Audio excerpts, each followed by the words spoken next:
Hello, I am Yoon-Gyung Jun from Hanmaum Church in Chuncheon. I wanted the assurance of salvation, so I thought that church had to become my first priority in life, and I made every effort to achieve my salvation. But once doubt arose, all the assurance of salvation I had established collapsed. Then I met the risen Jesus, and I gained true assurance of salvation. I'd like to share my story with you. I was born as the eldest of 4 children in the countryside, where my parents had rice fields and a dairy farm. As the eldest daughter, I looked after my young siblings and helped my parents all throughout the year with the endless farm work.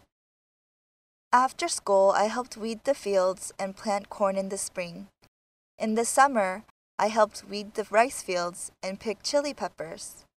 In autumn, I picked chestnuts and helped harvest the rice, and in the winter, I helped feed the cattle. As a young child, the work was so tough. There was too much work. I wondered if it would ever end. I even wondered, was I born to farm? At the end of the day, my parents would always collapse into bed exhausted. I spent my entire childhood farming with my parents. Then, I met my husband in college. He evangelized to me, and that's how I began to go to church. My first sight of the church building was a renovated house, and I went to the church after classes. The church was right beside my school, so we met there to pray, worship, eat, and have Sunday school with the kids. This was my first experience of a church.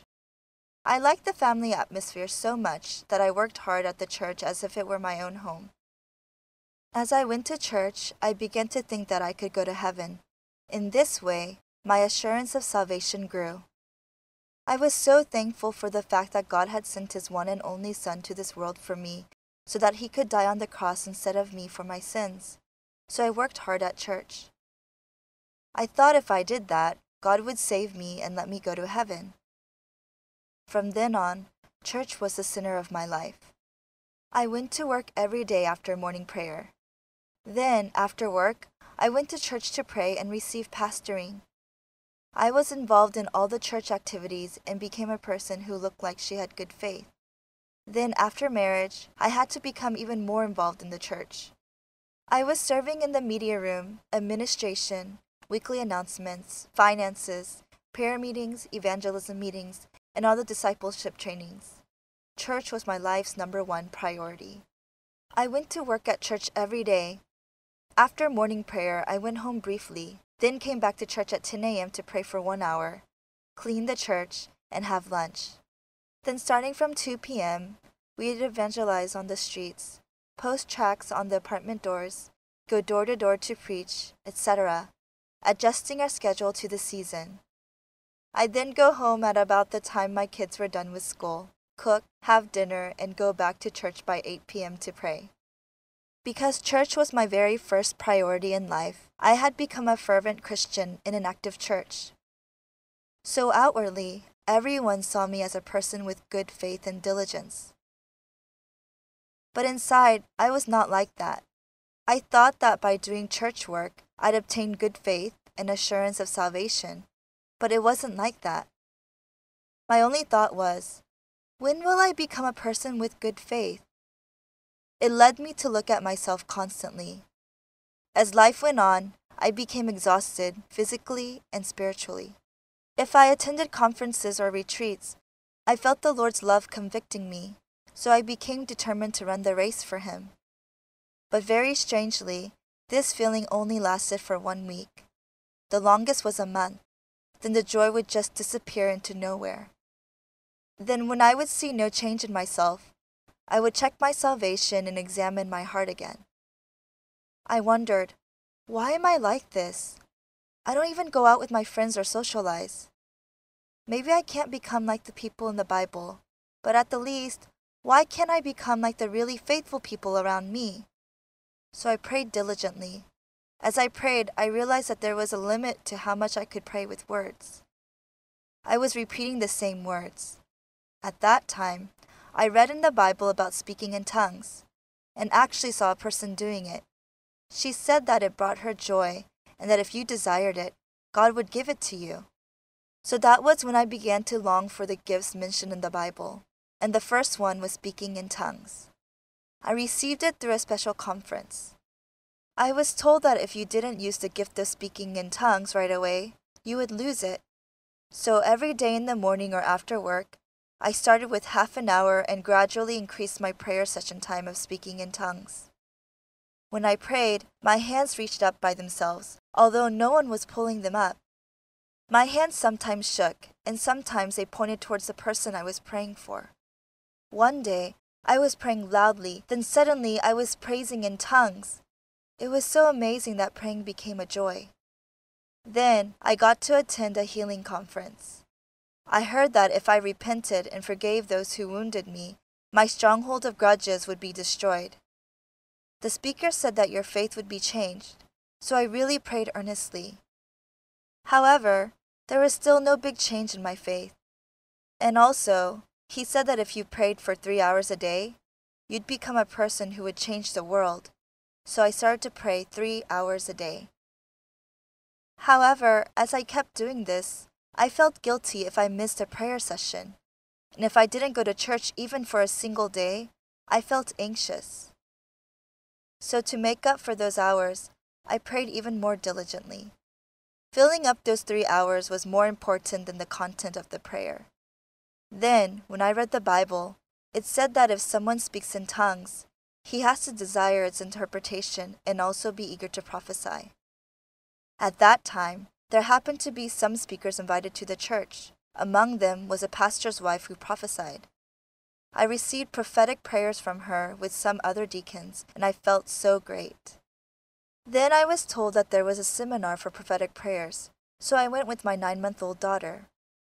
I stayed there for 4 days, hoping to prophesy by images so that I could prophesy for the other members of my church.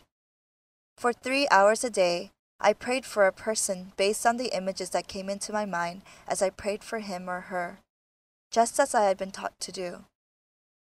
Then I suddenly found myself thinking, is what I am doing now from God? Is what I am seeing now even related to the Bible? Or am I making it all up in my head? Since many thoughts like this were entering my mind, I couldn't pray. As I kept looking at myself, I couldn't pray at all. In these ways, I tried to change myself by speaking in tongues and praying through images. But the joy I received from these things did not last long. Outwardly, I may have looked happy, but inside I was not. When I saw that I was a churchgoer whose inside was different from my outside, I thought, am I an empty shell with no heart, just going back and forth to and from church? Have I been wasting all of my time? What if it was all a waste of effort? Then I grew panicked. I had put in all that effort to change myself and to obtain assurance. But when I found myself back at the starting point again, I wanted to just stop thinking about everything. Then I'd remind myself of the things I had heard, things like, it's okay, salvation is something you work on, don't be shaken. Then I'd compose myself and put in more effort so that I wouldn't think things like these. Then I got to hear a message about the book of Revelation. While I was listening, I thought, according to the scriptures, the tribulation will come in the last days, and maybe I could endure the tribulation since I am with the church community. But when the trumpet sounds and there are 2 people in a field, it says that one will be taken away and the other left. I always thought that I'd be the one taken away, but what if I am the one left behind? Am I truly saved? As these thoughts came into my mind, I felt so insecure. Heaven was a place that seemed so far away from me. I wanted to go to heaven, but right now, it looked too far away from me. Someone said that you had to have heaven in your heart to be able to go to the real heaven. But no matter how much I tried, I didn't think I was someone who enjoyed that heavenly life on this earth. No matter how much I committed myself and wanted that change, it seemed that I kept coming back to the beginning. This was very hard for me. It felt like it was about to work, then I'd fall right back to the beginning. I hated this life. I really didn't want to live in this way. I really want to live. God, please save me. I do not want to die after living like this. From the bottom of my heart, I prayed desperately like this in tears. Then my husband changed jobs, and we moved to a new place. While we were trying to decide which church to go to, a pastor introduced us to Hanmaum Church. While I was listening to the sermon, I realized something very strange. I knew the many miracles and signs Jesus had done through sermons, Pentecostal meetings, and healing ministries. However, I realized that I had no idea who Jesus himself actually was. Jesus' resurrection as well. I only knew about it as a story that you told on Easter or when you shared the gospel with kids in Sunday school. But the pastor said that this resurrection was a historical fact. He said that the resurrection of Jesus happened during the same time period as the 3 dynasties of Korea, and that the birth of Jesus was the dividing point of the timeline into BC and AD. I had sometimes felt like the Bible was a myth, but through the resurrection of Jesus, the Bible became real to me. Since Jesus' resurrection was real by his resurrection and his words, the Bible was the Word of God, and it was truly the Word of truth. It was no longer something I couldn't believe because I didn't understand. Jesus, who is God, came to this earth in the form of a man, died and rose from the dead. Then he proved for 40 days that he was God. He had sealed this fact so that we could not deny it and ascended into heaven. It was not that I hadn't read the Bible all this time, but as I listened more and more during service, I saw that the resurrection had been completely hidden from me. As I saw the Bible through the resurrection, the disciples had changed after they met the risen Jesus. And when the disciples chose the 12th disciple to replace Judas Iscariot, they had chosen someone who'd be a witness of this resurrection. When I had no interest in whom Jesus was and was just trying hard to get into heaven, God had already prepared the resurrection of Jesus as a proof for everyone to believe. This Jesus who conquered death, rose from the dead, and appeared before the disciples was surely my Lord and my God who created me. Amen. Every time I found life difficult, the words I held on to had been, "Do the will of the Father," and salvation has to be worked on. But the pastor said that in the Bible it was recorded, in regard to sin, because men do not believe in me. I had said that I truly believed him, but standing before the risen Jesus, my true heart was revealed. I was saying, "Jesus, move aside. My heart is busy and I have much work to do. Other people are now praying and working hard to serve. To be able to go into heaven, I have to be working hard too. Even now, I have to keep up. I don't want to be left behind." Trying to achieve something by my own diligence and effort was living as my own Lord and being like the devil. Jesus had fulfilled everything by the resurrection and brought the gift of salvation to me, but I had pushed him aside. I was a sinner who was my Lord and did not believe him. Standing before God, all I saw was the sin in my heart of living as my Lord. That was all. I had to put down all the things I had been holding on to in my heart and sincerely repented the sin of not believing in the risen Jesus. Then I confessed the risen Jesus as my Lord. Amen. After that, the verse about doing the will of the Father was shown to me in a new way. In the past, my focus was on the doing part, so I tried to do everything hard. But now, through the risen Lord, I became someone who knew the will of the Father. The will of the Father was seeing and believing in his Son, as written in John 6. It was looking to the risen Jesus and believing in him. It wasn't that you worked on your salvation through deeds.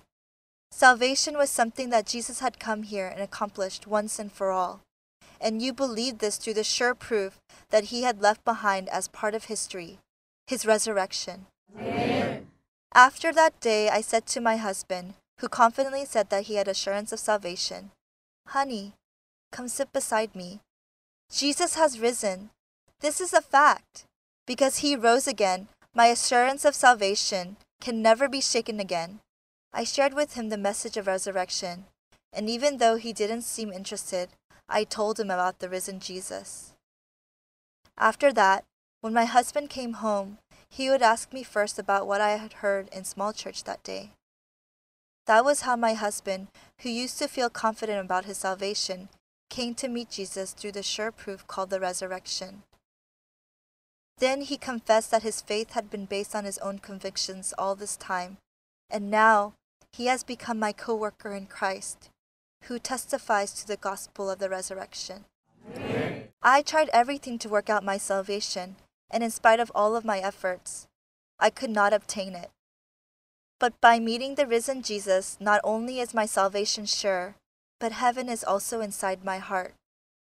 Now, even though I don't pray or serve for hours, I am not oppressed or feel condemned as I did in the past. Even if I can't pray or serve for that long, the fact that Jesus is my Lord never changes. Amen. Only the risen Jesus is my Lord. Amen. Once, after morning prayer at home, I had dropped off all of my kids at daycare, and I was doing housework. Then suddenly I thought, is it okay for me to be doing nothing and relaxing like this? In the past, during this time of day, I'd always be serving at church. Even if no one asked me to, I'd always find something to do at church. But since Jesus being my Lord was so certain through the resurrection, I saw that not just work at church, but doing anything while having Jesus as Lord in my heart was worship. Doing the dishes, folding laundry, raising my kids, every moment was worship. Because my whole life together with Jesus was worship, I became truly free. My life's priority used to be church work, but now I've changed my first priority to standing before my risen Lord and God. Then I saw that there was only one life to live on this earth. When I thought about why Jesus came to this earth and why he died and rose again, the only thing that there was to do was spread the gospel. Because of God's desire to save even one soul, I post tracts from house to house, and while doing it, I pray for them. Father, you can open their hearts. May they not throw the tract away and let someone who is having a hard time see it. May they meet you and have joy like I do. I pray that even one person would meet the risen Jesus through these tracts. Jesus, you rose from the dead and fulfilled everything. You are my Lord. Amen. From now on, I will live enjoying the life of heaven on this earth with my Lord Jesus as a witness of the resurrection. Thank you.